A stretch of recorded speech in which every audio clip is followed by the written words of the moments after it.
Hello, everybody. Welcome back to my channel Learn English with Josh. Today, we will learn about daily use English sentences.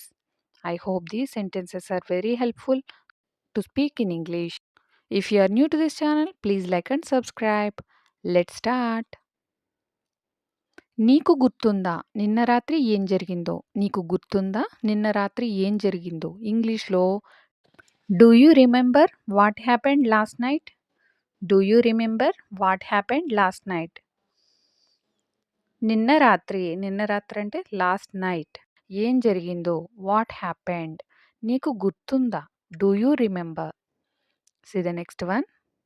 నువ్వు వెళ్ళడానికి సిద్ధమా? నువ్వు వెళ్ళడానికి సిద్ధమా అని అడుగుతూ ఉంటాం కదా! దీన్ని ఇంగ్లీష్‌లో are you ready to go? Are you ready to go అని అంటాం. See the next one. ఇది మన కర్తవ్యం. ఇది మన కర్తవ్యం అనే సందర్భాల్లో it's our duty. It's our duty. Duty అంటే కర్తవ్యం. See the next one. నా పక్కన నిలబడకు. నా పక్కన నిలబడకు అనే సందర్భాలు ఇంగ్లీష్‌లో ఈ విధంగా చెప్పాలి. Don't stand beside me. Don't stand beside me. Beside అంటే పక్కన. నిలబడడం. స్టాండ్ అని అంటాం. See the next one. వాళ్ళకి నా నుండి ఏం కావాలి? వాళ్ళకి నా నుండి ఏం కావాలి? అని అడిగే సందర్భాల్లో what do they want from me? What do they want from me అని అంటాం. See the next one. నేను మిమ్మల్ని ఎక్కడో చూశాను. నేను మిమ్మల్ని ఎక్కడో చూశాను అనే సందర్భాలు వస్తూ ఉంటాయి కదా! ఇంగ్లీష్‌లో I have seen you somewhere. I have seen you somewhere. Somewhere అంటే ఎక్కడో. ఎక్కడో. ఐ హావ్ సీన్ యూ అంటే మిమ్మల్ని చూశాను. See the next one. అతడు ఏమీ చేయలేదు. అతడు ఏమీ చేయలేదు అని చెప్పడానికి ఇంగ్లీష్‌లో he didn't do anything. He didn't do anything. Anything అంటే ఏమీ చేయకపోవడాన్ని హీ డిడ్‌న్ట్ డూ ఎనీథింగ్ అని అంటాం. See the next one. నా దగ్గర చిల్లర లేదు. నా దగ్గర చిల్లర లేదు అని అంటూ ఉంటాం కదా! ఇంగ్లీష్‌లో I don't have change. I don't have change అని చెప్పవచ్చు. See the next one. నీకు మంచి జ్ఞాపకశక్తి ఉంది. నీకు మంచి జ్ఞాపకశక్తి ఉంది. ఇంగ్లీష్‌లో you have a good memory. You have a good memory. See the next one. రేపు రావడం మర్చిపోకు. రేపు రావడం మర్చిపోకు అని చెప్పే సందర్భాల్లో don't forget to come tomorrow. Don't forget to come tomorrow. రేపు రావడం మర్చిపోకు అని చెప్పడానికి. See the next one.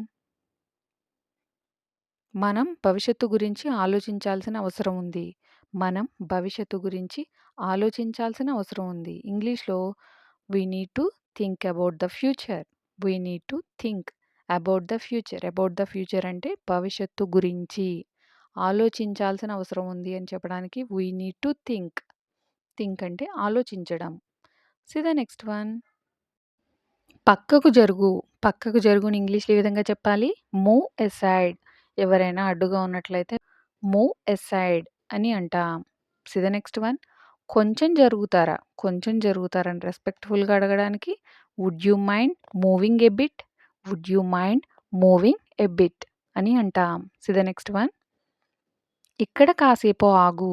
ఇక్కడ కాసేపు ఆగు అనే సందర్భాలు వస్తూ ఉంటాయి కదా! Stay here for a while. Stay here for a while అంటే కాసేపు. ఇక్కడ ఆగు. Stay here. See the next one. నీకు కోపం ఎందుకు వస్తుంది? నీకు కోపం ఎందుకు వస్తుంది? అని అడిగే సందర్భాల్లో why are you getting angry? Why are you getting angry? Getting angry అంటే కోపం రావడం.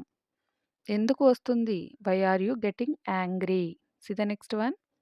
నువ్వు ఈ పని చేయడానికి చాలా చిన్నవాడివి. నువ్వు ఈ పని చేయడానికి చాలా చిన్నవాడివి. You are too young to do this. You are too young to do this. See the next one. కోపంలో నేను అన్నదానికి నన్ను క్షమించు. కోపంలో నేను అన్నదానికి నన్ను క్షమించు అని చెప్పే సందర్భాల్లో forgive me for what I said in rage. Forgive me for what I said in rage. See the next one. మనం ఇంతకు ముందే కలిసామనుకుంటా. మనం ఇంతకు ముందే కలిసామనుకుంటా అనే సందర్భాలు వస్తూ ఉంటాయి కదా! ఇంగ్లీష్‌లో I think we have met before. I think we have met before అంటే ఐ థింక్ అనుకుంటా. వి హావ్ మెట్ బిఫోర్ ఇంతకు ముందే కలిసాం. See the next one. నేను అతడితో ఉండాలి. నేను అతడితో ఉండాలి అనే సందర్భాల్లో I should be with him. I should be with him. నేను ఆమెతో ఉండాలి అంటే I should be with her. I should be with her. నేను నీతో ఉండాలి అని చెప్పడానికి I should be with you. I should be with you అని అంటాం. See the next one. మీరు ఇతర దేశాలకు వెళ్లారా? మీరు ఇతర దేశాలకు వెళ్లారా? అంటే అదర్ కంట్రీస్ వెళ్లారా అని అడిగే సందర్భాలు వస్తూ ఉంటాయి కదా! ఎవరినైనా అడిగేటప్పుడు have you been to other countries? Have you been to other countries? ఎక్కడికైనా వెళ్లారా అని అడగడానికి హావ్ యూ బీన్ టు అని యూజ్ చేస్తాం. See the next one. ఆమె కారు ఎక్కి వెళ్ళిపోయింది. ఆమె కారు ఎక్కి వెళ్ళిపోయింది. ఇంగ్లీష్‌లో ఈ విధంగా చెప్పాలి. She got into the car and drove away. She got into the car and drove away అని అంటాం. See the next one. అది నీపై ఆధారపడి ఉంది. అది నీపై ఆధారపడి ఉంది. ఇంగ్లీష్‌లో ఈ విధంగా చెప్పాలి. It depends on you. It depends on you. It depends on you అని అంటాం. See the next one. తరపున, నా తరపున ఇంగ్లీష్‌లో ఈ విధంగా చెప్పాలి. నా తరపున అనే సందర్భాల్లో on my behalf. On my behalf అని యూజ్ చేస్తాం. ఎగ్జాంపుల్‌గా అతడు నా తరపున మాట్లాడాడు. అతను నా తరపున మాట్లాడాడు అనే సందర్భాల్లో he spoke on my behalf. He spoke on my behalf అని అంటాం. See the next one. నువ్వెందుకు అతడికి కోపం తెప్పించావు? నువ్వెందుకు అతడికి కోపం తెప్పించావు అనే సందర్భాల్లో why have you offended him. Why have you offended him. See the next one.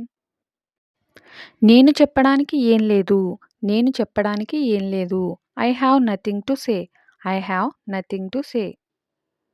See the next one. నువ్వు చాలా అమాయకుడివి. నువ్వు చాలా అమాయకుడివి అనే సందర్భాలు వస్తూ ఉంటాయి కదా! ఇంగ్లీష్‌లో you are so innocent. Innocent అంటే అమాయకుడు అని చెప్పడానికి. See the next one. ఆమె తన కన్నీళ్లను ఆపుకోలేకపోయింది. ఆమె తన కన్నీళ్లను ఆపుకోలేకపోయింది. ఇంగ్లీష్‌లో ఈ విధంగా చెప్పాలి. She couldn't control her tears. She couldn't control her tears అంటే టియర్స్ అంటే కన్నీళ్ళు. ఆపుకోలేకపోయింది కాబట్టి couldn't control. See the next one. ఇందులో నా తప్పేముంది? ఇందులో నా తప్పేముంది అనే సందర్భాలు వస్తూ ఉంటాయి కదా! ఇంగ్లీష్‌లో what is my fault in it. What is my fault in it అని అంటాం. See the next one. నీకు ముందుగా ఏది చెప్పాలి? నీకు ముందుగా ఏది చెప్పాలి? ఇంగ్లీష్‌లో which one should I tell you first. Which one should I tell you first అని అంటాం. Thank you for watching. Please like and subscribe. Learn English with జోష్.